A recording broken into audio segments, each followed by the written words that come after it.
बिस्मिल्लाहिर्रहमानिर्रहीम। तो आज हम जो टॉपिक शुरू करने जा रहे हैं उसका नाम है इन्वेस्टमेंट प्रॉपर्टी, और ये FAR 1 के सिलेबस के अंदर रिसेंटली ऐड हुआ है। पिछला एक एग्जाम हुआ, उसके बाद ये शायद इसका दूसरा एग्जाम होगा, बहरहाल ये तीसरा एग्जाम होगा। इन्वेस्टमेंट प्रॉपर्टी एक स्टैंडर्ड है, और ये इन्वेस्टमेंट प्रॉपर्टी जो है प्रॉपर्टी प्लांट इक्विपमेंट को कंप्लीट करता है। जैसे आपने IAS 16 पढ़ा, प्रॉपर्टी प्लांट इक्विपमेंट, अब उस IAS 16 से कनेक्टेड एक स्टैंडर्ड है। ठीक है, IAS 16 से कनेक्टेड एक स्टैंडर्ड है। IAS 16 से कनेक्टेड स्टैंडर्ड कौन कौन से देखें। हम एक हेडिंग इस्तेमाल करते हैं नॉन करंट एसेट्स। तो नॉन करंट एसेट में सबसे पहले क्या आता है? सबसे पहली चीज, अगर आप किसी चीज से वाकिफ हैं नॉन करंट एसेट्स में, तो आप किस चीज से वाकिफ हैं? प्रॉपर्टी प्लांट एंड इक्विपमेंट से वाकिफ हैं। यस और नो बताइए आप मुझे, है ना। प्रॉपर्टी प्लांट इक्विपमेंट के बाद जो दूसरा नाम आता है वो इन्वेस्टमेंट प्रॉपर्टी का है। तो अब तक इन्वेस्टमेंट प्रॉपर्टी आपके स्कोप में नहीं है, मतलब इन्वेस्टमेंट प्रॉपर्टी भी नॉन करंट एसेट है। अच्छा जी, अब अगर बात करते हैं हम प्रॉपर्टी, तो जनरली अगर हम बात करें, जनरली तो घर भी आपकी प्रॉपर्टी है, मतलब मकान भी प्रॉपर्टी है, जमीन भी प्रॉपर्टी है, गाड़ी भी प्रॉपर्टी है, मोबाइल फोन भी प्रॉपर्टी है, लैपटॉप भी प्रॉपर्टी है, प्लांट एंड मशीनरी भी प्रॉपर्टी। मतलब यानी जनरल सेंस में तो प्रॉपर्टी जो जिस चीज के आप मालिक हैं वो आपकी प्रॉपर्टी है। यस और नो बताइए।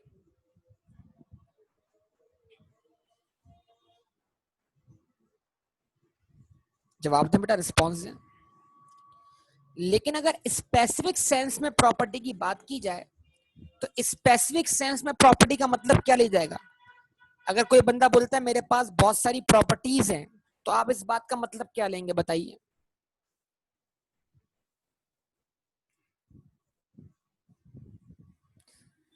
नवाज शरीफ की तो फॉरेन में भी प्रॉपर्टीज है, नवाज शरीफ की तो पाकिस्तान में प्रॉपर्टी, या मरियम नवाज कहे कि मेरी क्या कहते हैं, बाहर क्या, मेरी तो पाकिस्तान में कोई प्रॉपर्टी नहीं है, अगर मरियम नवाज ये स्टेटमेंट देती है,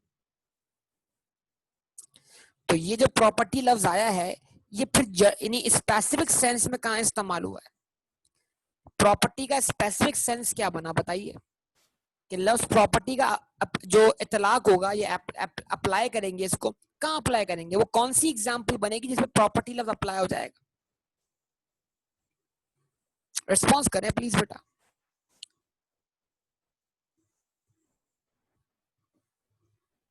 जवाब दें। तो स्पेसिफिकली प्रॉपर्टी का मतलब क्या होता है? Land and building. होता है कि नहीं होता? आप लफ्ज इस्तेमाल करते हैं प्रॉपर्टी डीलर, हैं, करते कि नहीं करते? प्रॉपर्टी डीलर इस्तेमाल करते हैं कि नहीं करते?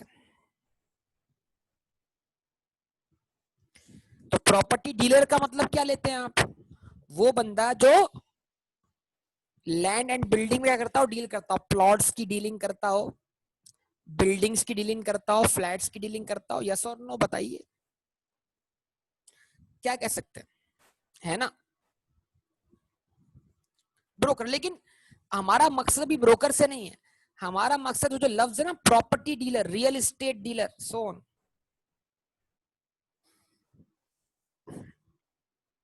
तो हम वहां प्रॉपर्टी का मतलब एक्सट्रैक्ट कर रहे हैं वहां से। प्रॉपर्टी का मतलब, तो प्रॉपर्टी का मतलब जो होगा वो दो ही चीजें बनेंगी, लैंड और बिल्डिंग। यस और नो, खाली इतना बता दीजिए मुझे।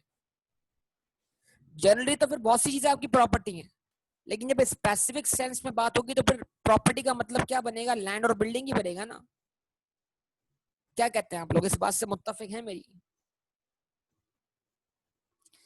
अब आप मुझे बताइए कि आपने लैंड और बिल्डिंग को कहां कवर किया है इससे पहले?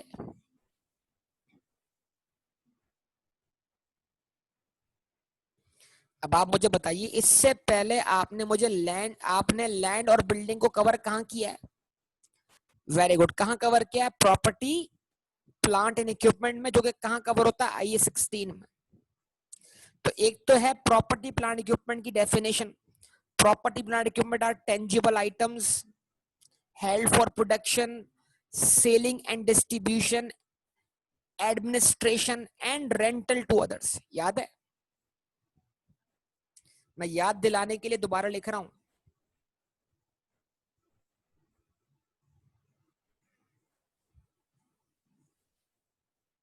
IA-16 PPE property plant equipment, चूंकि मेरा यानी पॉइंट जो है वो यहां से रिलेट कर रहा है, मुझे एक्सप्लेनेशन के लिए इसकी जरूरत है. Are what?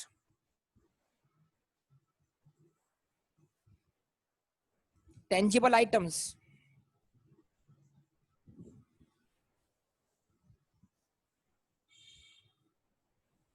held for what? Held for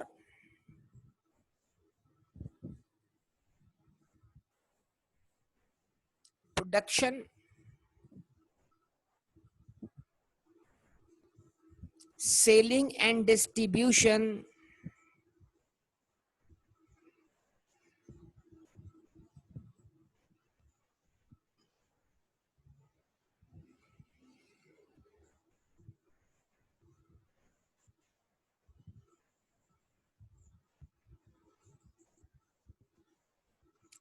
administration,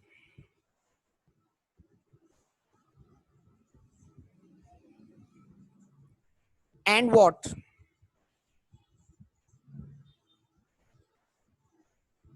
Rental to others and provide economic benefit for more than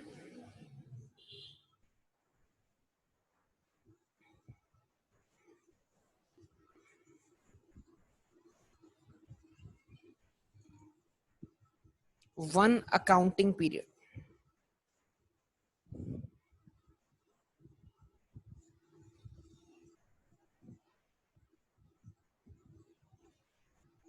yes और नो बताइए. यही पढ़ी थी आपने डेफिनेशन पीपीई की? यस और नो? अच्छा जी, साथ साथ में क्विक समझाने के लिए, फिर हमने पढ़ा था classes of PP, property plant equipment की classes.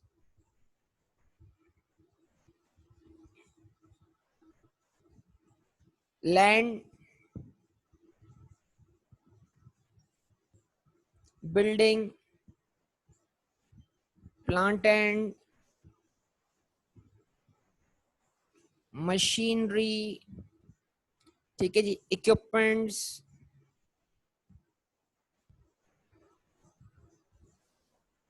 Furniture and fixtures,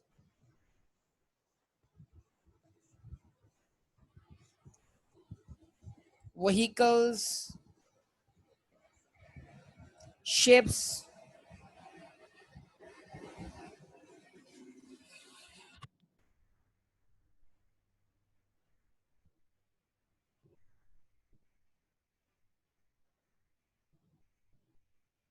aircraft,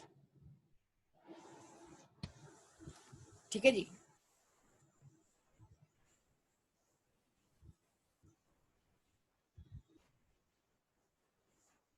bearing plants. सारी बातें याद है? सारी बातें याद है? यस और नो? सारी बातें याद है ना बेटा? ये याद दिलाना पड़ रहा है इसलिए कि रिलेट करना है मुझे इस इंपॉर्टेंट बात को. हाँ जी. अब आप मुझे बताइए, आपने अब तक लैंड और बिल्डिंग को कहां कवर किया? प्रॉपर्टी प्लांट इक्विपमेंट में,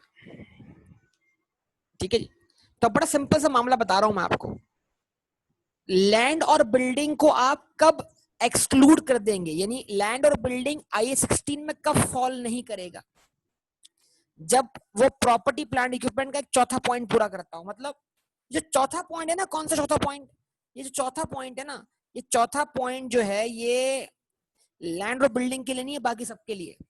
यानी अगर land and building rental to others है तो फिर वो प्रॉपर्टी प्लांट इक्विपमेंट नहीं है, बल्कि वो इन्वेस्टमेंट प्रॉपर्टी है।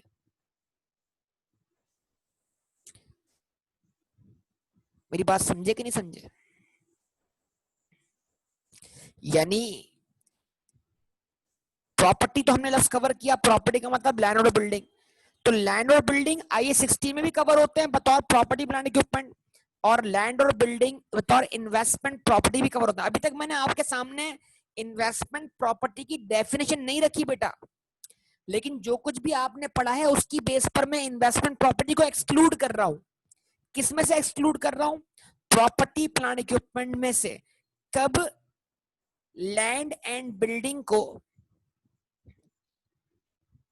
प्रॉपर्टी प्लांट इक्विपमेंट नहीं माना जाएगा? जब वो लैंड एंड बिल्डिंग क्या हो? रेंटल टू अदर्स हो। आगे बात कर रहे हैं, लेकिन जो पहले पढ़ा है उसके जरिए समझ लें जरा इस बात को। क्या ख्याल है?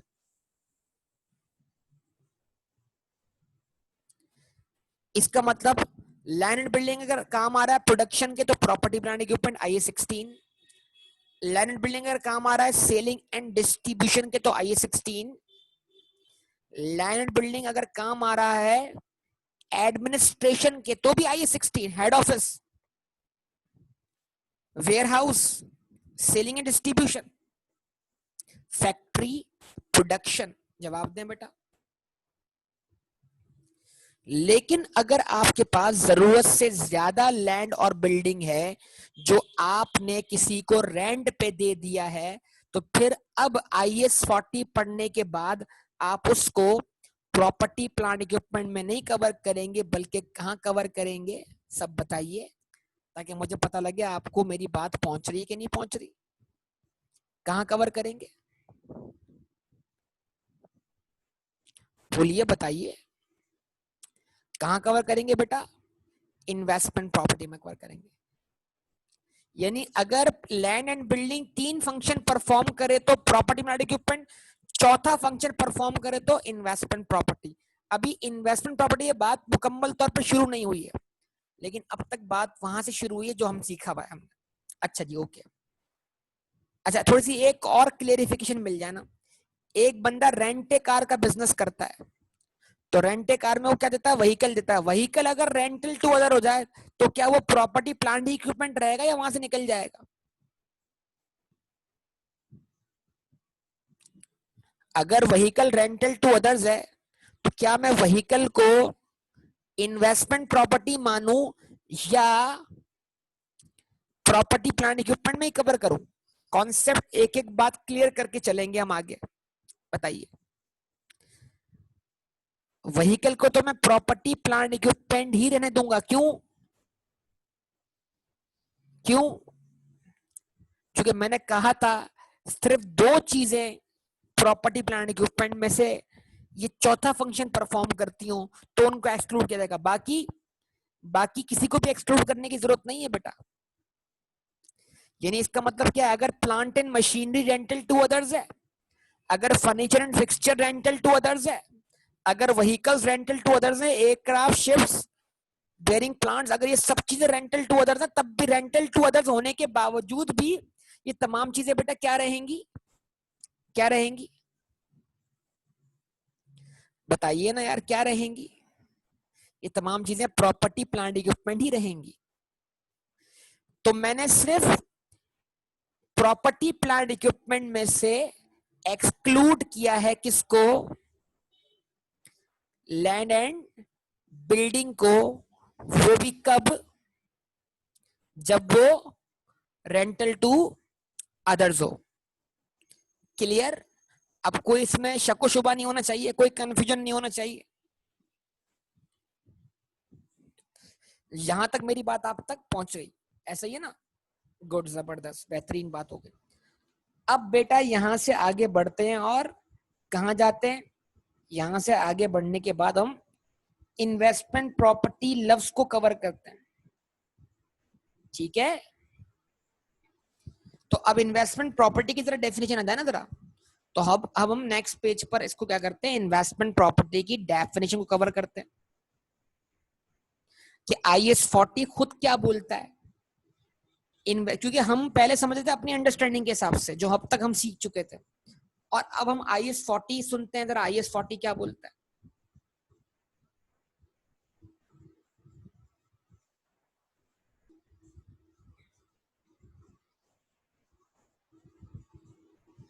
इन्वेस्टमेंट प्रॉपर्टी,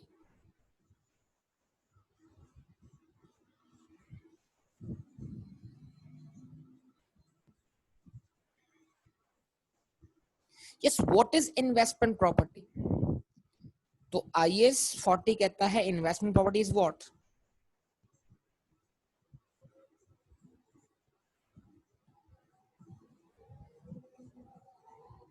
लैंड और बिल्डिंग।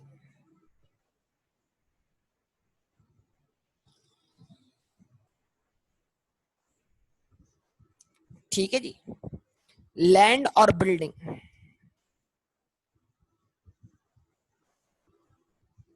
ठीक है जी, इसका मतलब उसने क्या बोला, लैंड या बिल्डिंग, दो ही चीजों को उसने इन्वेस्टमेंट प्रॉपर्टी बोला। लेकिन आपको ये समझना पड़ेगा कि हर केस में लैंड और बिल्डिंग इन्वेस्टमेंट प्रॉपर्टी है, नो, नहीं, ऐसा नहीं है। तो इसका मतलब क्या है, इन्वेस्टमेंट प्रॉपर्टी बनने के लिए क्राइटेरिया है। एक क्राइटेरिया आपके सामने आ चुका है, जो मैंने IS-16 से निकाल दिया आपके सामने, कि अगर लैंड और बिल्डिंग रेंटल टू अदर्स हो, लेकिन और चीजें भी इसमें आती हैं। अच्छा जी, क्या जरूरी है आप पूरी बिल्डिंग ओन करते हो या पूरी बिल्डिंग आपके कंट्रोल में हो। फ्लैट भी तो हो सकता है, बिल्डिंग का कोई हिस्सा भी हो सकता है, कोई फ्लोर हो सकता है बिल्डिंग का।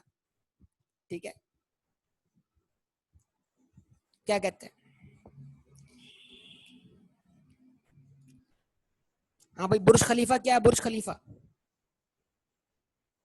बुर्ज खलीफा बिल्डिंग है ना, बिजनेस टावर बना हुआ है।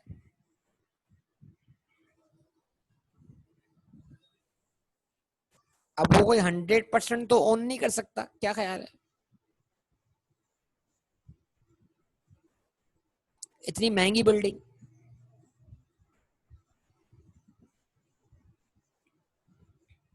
सही बात है ना। तो अगर बुर्ज खलीफा में आपके बिजनेस का हेड ऑफिस है, तो क्या वो प्रॉपर्टी आपके लिए इन्वेस्टमेंट प्रॉपर्टी है या प्रॉपर्टी प्लांट इक्विपमेंट है।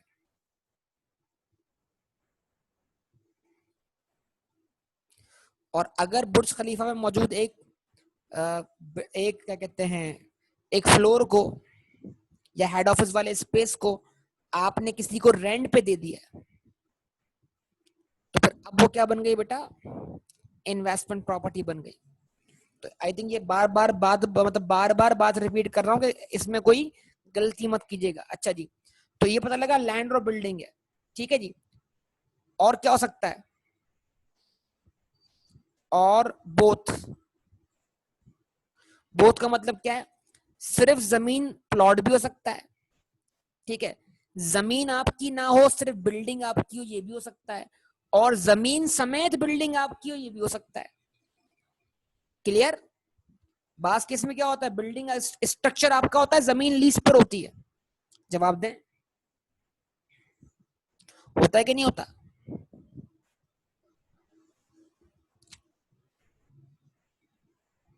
बात से बात जमीन समेत बिल्डिंग आपकी होती है। ठीक है जी, तो लैंड और बिल्डिंग और बोथ, और पार्ट ऑफ अ बिल्डिंग। अगर पूरी बिल्डिंग ना हो तो बिल्डिंग का कोई हिस्सा हो। बिल्डिंग का हिस्सा मतलब कोई एक फ्लोर हो गया, कोई फ्लैट हो गया, कोई स्पेस हो गया, कुछ भी हो सकता है। हेल्ड बाय, तो ये लैंड और बिल्डिंग हम किस हैसियत से, आ, किस हैसियत से ये हमारे पास है। ऑनरशिप वाली कैपेसिटी होती है ना बेटा, मतलब यानी कि इस लैंड और बिल्डिंग को हम होल्ड कर रहे हैं, जिसके जरिए हम रेंट अर्न कर रहे हैं। तो हम वहां यहाँ पर इस यानी ये बिल्डिंग हम किस कैपेसिटी में, ये लैंड या बिल्डिंग हमारे पास किस कैपेसिटी में मौजूद है। ठीक है जी, तो हेल्ड बाय एन ऑनर और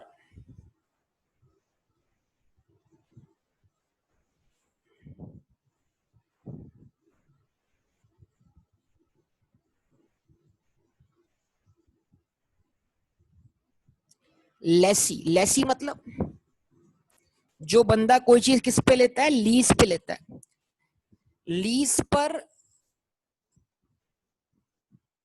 लीज पर एसेट लेने वाले को हम क्या बोलेंगे, लेसी। लीज एक कॉन्ट्रैक्ट है। Lease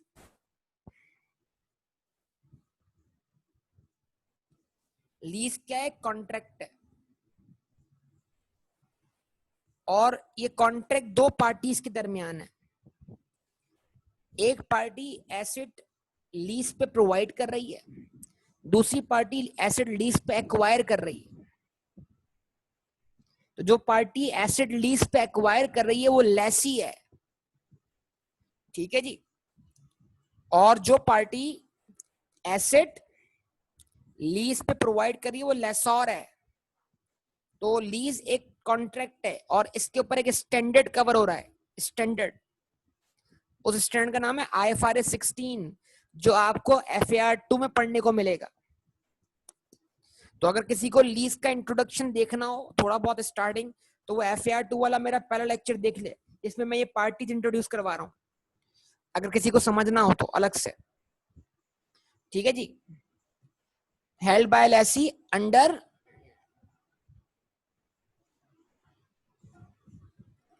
right of use of asset. जब कोई शख्स एसेट लीज पे लेता है तो वो उस एसेट का मालिक नहीं बन जाता, बल्कि लीज कॉन्ट्रैक्ट के जरिए उसको हक मिलता है उस एसेट को यूज करने का। यानी इसका मतलब ये हुआ कि ये स्टैंडर्ड एक गुंजाइश निकाल रहा है। वो क्या निकाल रहा है कि अगर आप लैंड एंड बिल्डिंग के ऑनर हो तब भी वो लैंड एंड बिल्डिंग आपके लिए इन्वेस्टमेंट प्रॉपर्टी हो सकती है। जवाब दें। और भले आपने वो लैंड और बिल्डिंग जो है वो लीज पे लिया हो, तब भी गुंजाइश निकल आएगी किस चीज की, कि वो लैंड और बिल्डिंग जो आपने लीज पे लिया है वो आपके लिए क्या बन जाए, इन्वेस्टमेंट प्रॉपर्टी।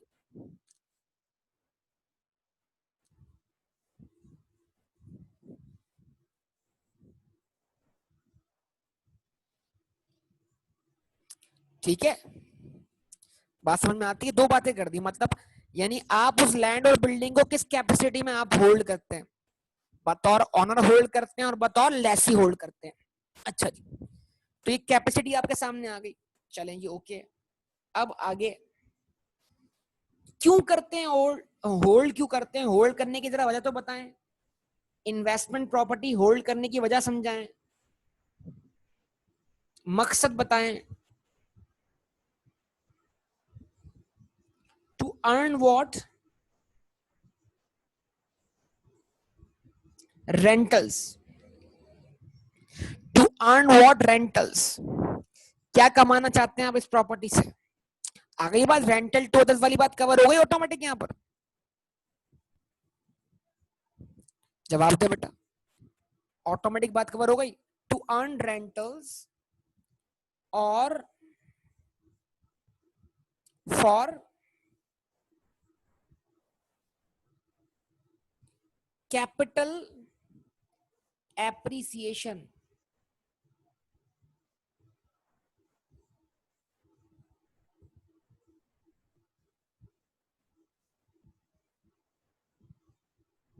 और व्हाट, बोथ। चलिए ये बड़ा सवाल अच्छा आ गया हमारे पास कि क्या, देखें बताइए, हम इन्वेस्टमेंट प्रॉपर्टी को एसेट बोल रहे हैं ना, तो जब इन्वेस्टमेंट प्रॉपर्टी को हम एसेट बोल रहे हैं तो एसेट होने के लिए बताइए क्या चाहिए, कंट्रोल चाहिए। कंट्रोल के बगैर एसेट डिफाइन ही नहीं होगा, ठीक है। तो अगर आप एक एसेट के ऑनर है लेकिन कंट्रोल आपके पास नहीं है तो फिर वो आपका एसेट नहीं है। और अगर आप एक एसेट के ऑनर नहीं है लेकिन कंट्रोल फिर भी आपके पास है, तो फिर आप उस एसेट के वो एसेट आपकी बुक्स में कैपिटलाइज होगा। यस और नो। ये तो बिल्कुल बेसिक कॉन्सेप्ट आपको पहले डिलीवर हो गए थे। आप बताइए इस बात को, जवाब मिला आपको अपनी बात का।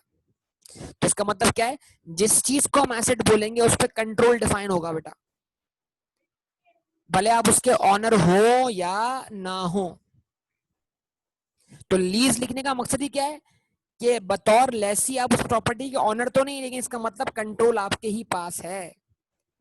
अगर कंट्रोल आपके पास ना होता तो फिर आप उसको अपना एसेट कैसे मानते? जैसे ये बताइए, एक सवाल का जवाब दीजिए, इस बात से अगर बात चलने के लिए तो मैं थोड़ी बात मुकम्मल कर लूं। ये बताइए कि हम अभी आपने इंट्रोडक्शन टू अकाउंटिंग में सीखा कि प्रॉपर्टी हमारे बिजनेस ने रेंट पे ली, हम उसका रेंट पे करते हैं, उस रेंट को हम क्या लेते हैं? रेंट एक्सपेंस मानते हैं। यस और नो बताइए। एक प्रॉपर्टी अगर आपके बिजनेस ने रेंट पे ली, आप उसके रेंट को क्या मानते हैं? रेंट एक्सपेंस मानते हैं ना। तो वो प्रॉपर्टी जो आपके बिजनेस ने रेंट पे ली है, वो प्रॉपर्टी क्या आपकी बुक्स में बतौर एसेट कैपिटलाइज होती है, या वो असल में लैंडलॉर्ड की प्रॉपर्टी है?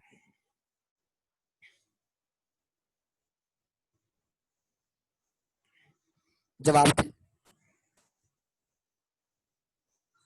वो प्रॉपर्टी किसकी प्रॉपर्टी है? तो जो आम रेंट एग्रीमेंट होते हैं उसमें क्या टेनेंट की बुक्स में कोई प्रॉपर्टी बतौर एसेट कैपिटलाइज होती है? भाई आप एक शॉप खोलना चाह रहे हैं, आप बोलते हैं मेरे पास पैसे नहीं है तो मैं एक काम करता हूँ रेंट पे लेता हूँ शॉप। तो जो शॉप जिस वो शॉप जिसके जरिए आपका बिजनेस ऑपरेट कर रहा है वो आपने रेंट पे लिए, तो क्या उस शॉप को आप अपने बिजनेस की बुक्स में बतौर एसेट शो करेंगे, या उसका आप जो भी रेंट पे करेंगे उसको एक्सपेंस बनाते रहेंगे? कैपिटलाइज करते हैं। आज तक कभी हमने किसी इंट्रोडक्शन टू अकाउंटिंग वाले किसी एक क्वेश्चन में बताइए हमने किसी भी रेंट वाली प्रॉपर्टी को कैपिटलाइज किया हो? कोई एग्जांपल दीजिए। रेंट तो अगर प्रीपेड हो तो कैपिटलाइज करेंगे ना, प्रीपेमेंट तो एक्सपायर हो जाती है। क्या आमतौर पे रेंट प्रीपेड होता है बताइए, या महीना खत्म होने के बाद पे करते हैं? तो फिर तो वो कैपिटलाइज कैसे हुआ? वो तो एक्सपेंस बन गया, जो बिल्कुल बेसिक बात है।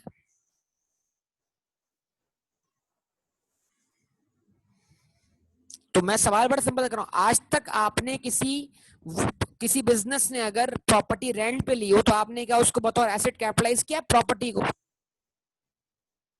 नहीं किया। क्यों नहीं किया? जवाब एक ही है कि जनरली जो प्रॉपर्टी आप रेंट पे लेते हैं उस पर आपका कंट्रोल एस्टेब्लिश नहीं होता। क्या ऑनर आपको, लैंडलॉर्ड आपको उस प्रॉपर्टी में रहने के बावजूद भी वहां रिपेयर एंड मेंटेनेंस करने देता है? आप अपनी मर्जी से उसकी दीवार तोड़कर, आप अपनी मर्जी से वो दीवार तोड़ के खिड़की निकाल सकते हैं? नहीं। इसका मतलब क्या है? इसका मतलब है कि जो आम हमारा रेंट कॉन्ट्रैक्ट होता है उसमें जो आपकी प्रॉपर्टी का ऑनर होता है, लैंडलॉर्ड, वो बहुत सारे मामलात में दखल अंदाजी कर रहा होता है। उस प्रॉपर्टी के अंदर आप अपनी मर्जी से अमेंडमेंट नहीं कर सकते। तो इसका मतलब ये हुआ कि आज भी कंट्रोल किसके पास हुआ? किसके पास हुआ? लैंडलॉर्ड के पास, जो कि उस प्रॉपर्टी का क्या है? ऑनर है। तो वो प्रॉपर्टी टेनेंट के लिए एसेट नहीं है, लेकिन वो प्रॉपर्टी किसके लिए एसेट है? लैंडलॉर्ड के लिए एसेट है। और वो क्योंकि क्योंकि रेंटल टू अदर्स है, तो लिहाजा वो उस लैंडलॉर्ड के लिए क्या कहलाएगी? Investment property. क्या ख्याल है? यहां तक बात समझ में आई? लेकिन लीज जो है, लीज भी रेंट वाला कॉन्ट्रैक्ट है। लीज में भी हम रेंट ही पे करते हैं, लेकिन लीज थोड़ा सा आम रेंट एग्रीमेंट से मुख्तलिफ है। वो आपको तफसील एफआईआर 2 पढ़ने को मिलेगी। बस इस तरह समझें कि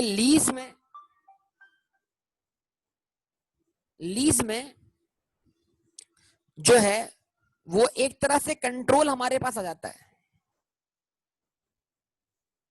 कंट्रोल वाली बात भी नए स्टैंडर्ड के अंदर मुख्तलिफ है, लेकिन इस तरह समझ जाएं आप कि जो ऑनर होता है उससे कंट्रोल जो है, लेसोर से कंट्रोल जो है लेसी के पास शिफ्ट हो जाता है, तो फिर वो लेसी के लिए एसेट बन जाता है। इस तरह समझ लें आप इस बात को। अभी जो नया स्टैंडर्ड है लीज का, वो right of use of asset पर फोकस है। खैर वो अभी मैं आपसे एफआईआर वाले बच्चों से बात करना नहीं चाहता इस हवाले से, वो जब देखी जाएगी। तो मैं ये समझाना चाह रहा था बेटा, लीज में और आम रेंट एग्रीमेंट में क्या है फर्क है। क्लियर है ना बात यहाँ पर? तो आप देखें, बात हमारी बहुत तवील हो गई। आप प्रॉपर्टी को होल्ड कर रहे हैं। क्यों होल्ड कर रहे हैं? बतौर ऑनर होल्ड कर रहे हैं या बतौर लेसी होल्ड कर रहे हैं, मकसद क्या है? उससे रेंट कमाना। मकसद क्या है?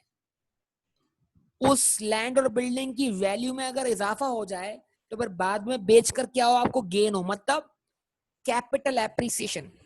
ये बताइए, शहर से दूर दराज इलाकों में, मतलब शहर से बाहर, जो प्लॉटिंग स्कीम लॉन्च होती है जिसमें प्लॉट शुरू में बहुत सस्ते होते हैं, तो लोग क्या 10-10 15 साल की सोच रखते हुए प्लॉट खरीद नहीं लेते? क्या ख्याल है, बताइए?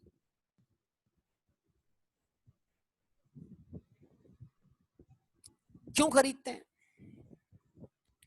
क्यों खरीदते हैं बताइए?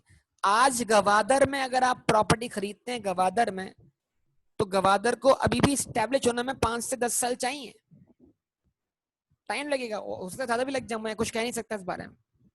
तो अगर कोई बंदा गवादर में जमीन खरीद लेता है, बंदा मतलब वो पर्सनल कैपिटल में नहीं, मतलब कोई बिजनेस गवादर में प्रॉपर्टी परचेज कर लेता है, कोई जमीन परचेज कर लेता है कोई बिजनेस गवादर में, तो उसके पीछे उसकी नीयत क्या है?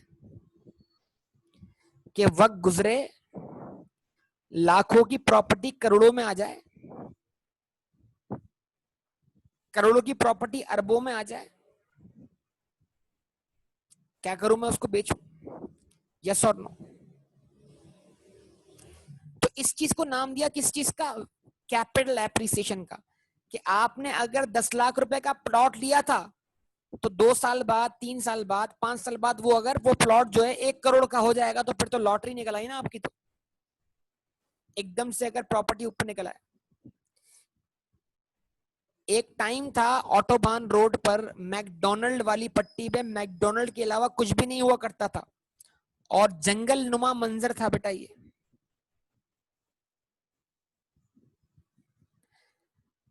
और ये पूरी लीज्ड वाली पट्टी है, मतलब ये लीज्ड होल्ड प्रॉपर्टीज है सारी की सारी, ऑनरशिप नहीं है यहाँ पर, रेलवे की लीज है ये। और जो उसके अपोजिट लाइन है, अब जो रोड क्रॉस कर वाली, वो ऑनरशिप वाली लाइन है सारी की सारी। वो प्रॉपर्टी ज्यादा महंगी है, लेकिन एक टाइम था वो सामने वाली प्रॉपर्टी बहुत सस्ती थी।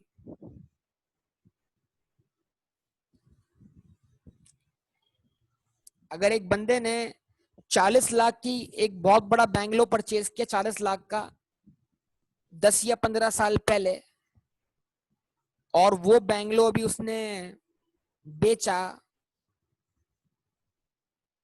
28 से 30 करोड़ के दरमियान, तो आप सोचें क्या हुआ, उसकी वैल्यू एप्रिशिएट हो गई ना बेटा।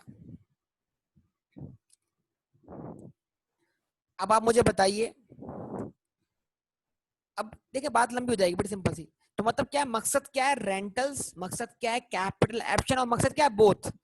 आप एक बिल्डिंग खरीद के छोड़ दें, ऑटोबान पर अगर आप कोई बिल्डिंग खरीद के छोड़ दें, तो क्या होगा? वक्त गुजरने के साथ साथ उसकी वैल्यू भी बढ़ेगी। लेकिन आप बोलते हैं अगर इस दरमियान मुझे कोई टेनेंट मिल जाता है, तो मैं दो चीजें अर्न कर लूंगा, मतलब जब तक मैं चाहता हूं इसकी वैल्यू बढ़े, उस दौरान मैं रेंट भी अर्न कर लूंगा। और जब भी टेनेंट इस प्रॉपर्टी को खाली करेगा, तब अगर मेरा बेचने का मूड हुआ, तो बेचकर मैं क्या करूंगा?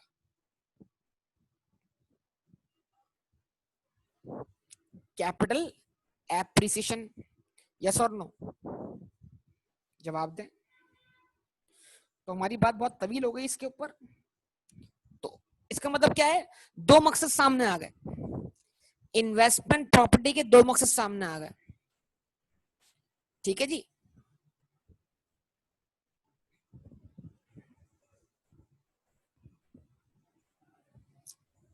अब वो बोलता है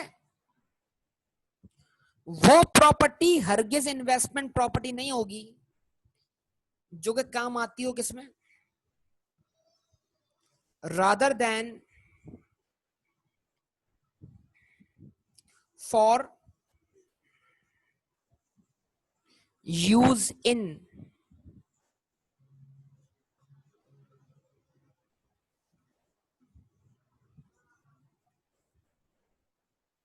प्रोडक्शन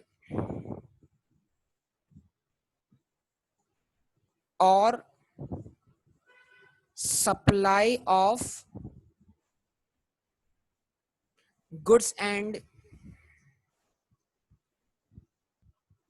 सर्विसेज, बताइए सप्लाई और गुड्स एंड सर्विस का मतलब क्या हुआ? सेलिंग एंड डिस्ट्रीब्यूशन हुआ कि नहीं हुआ? और for administrative purpose,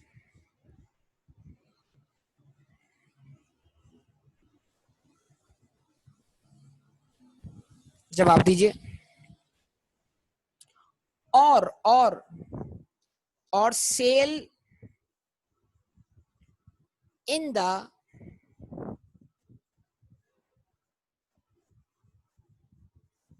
ordinary course of business, क्या मतलब?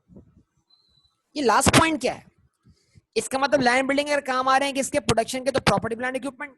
अगर लैंड बिल्डिंग काम आ रहे हैं supply of goods and service के, सेलिंग एंड डिस्ट्रीब्यूशन के, तो प्रॉपर्टी प्लांट इक्विपमेंट। अगर लैंड एंड बिल्डिंग काम आ रहे हैं एडमिन के, तो प्रॉपर्टी प्लांट इक्विपमेंट। और अगर लैंड एंड बिल्डिंग आपने रखे हुए हैं बतौर इन्वेंट्री, हाँ भाई बिल्डर के लिए क्या है? बिल्डर के लिए लैंड डेवलपर और बिल्डर मलिक रियाज के लिए क्या है? इन्वेंट्री। तो अगर मलिक रियाज के पास लैंड एंड बिल्डिंग मौजूद है बैरिया टाउन के तौर पर, तो बेटा मलिक रियाज के लिए वो इन्वेस्टमेंट प्रॉपर्टी नहीं है, मलिक रियाज के लिए वो क्या है? इन्वेंट्री है। समझे या नहीं समझे? इसका मतलब अगर नियत की बात है सारी की सारी, तो वो जो हम बात पहले करके आए थे आईए 16 वाली, वो बात आपके सामने यहां पर आ गई। और ये आते ही आपके लिए इन्वेस्टमेंट प्रॉपर्टी की डेफिनेशन क्या हुई? कंप्लीट हुई। कोई मसला हो तो बोलिए।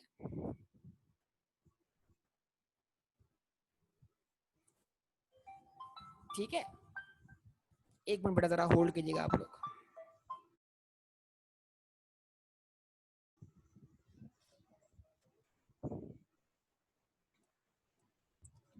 अब देखिए बेटा जरा ये चीज नोट कीजिएगा सब लोग, ये 3 फंक्शन है, ठीक है? आईए 16 के अंदर में अगर लैंड एंड बिल्डिंग ये 3 फंक्शन परफॉर्म करे तो हम उनको क्या बोलेंगे? Property plant equipment. सही ऐसा ही है ना? मैं अब स्पेसिफिकली बात करूंगा लैंड एंड बिल्डिंग के ऊपर बस। तो मेरा फोकस लैंड एंड बिल्डिंग है, इसके अलावा मैं कोई और बात नहीं करूंगा। ओके बेटा, जवाब दीजिए सब लोग। यस।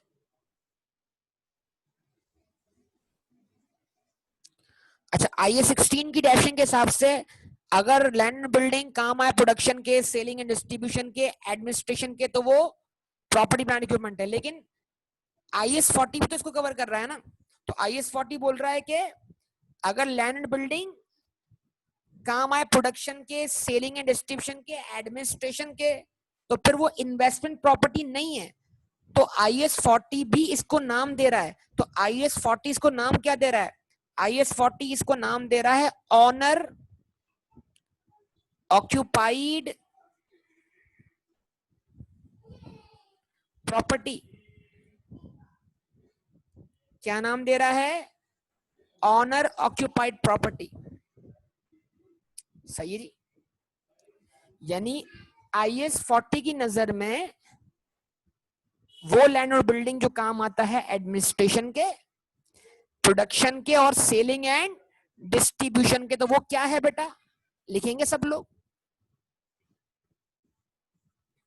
आईएस 40 उसको क्या नाम दे रहा है?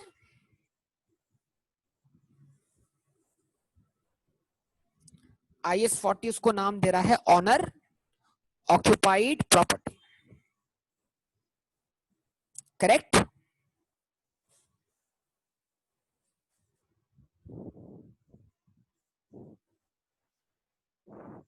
सही है बेटा।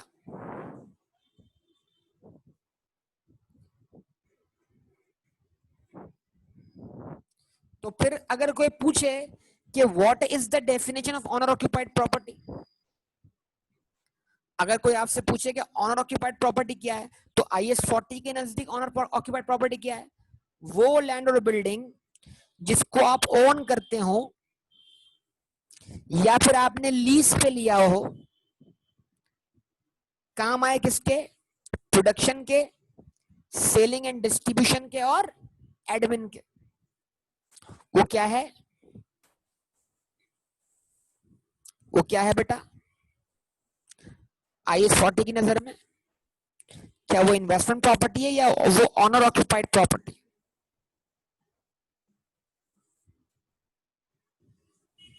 जवाब दें बेटा। अच्छा, पेपर में एमसीक्यू आ सकता है आपके पास, ऑनर ऑक्यूपाइड प्रॉपर्टी को कौन सा स्टैंडर्ड कवर करता है? तो जवाब क्या होगा आपका?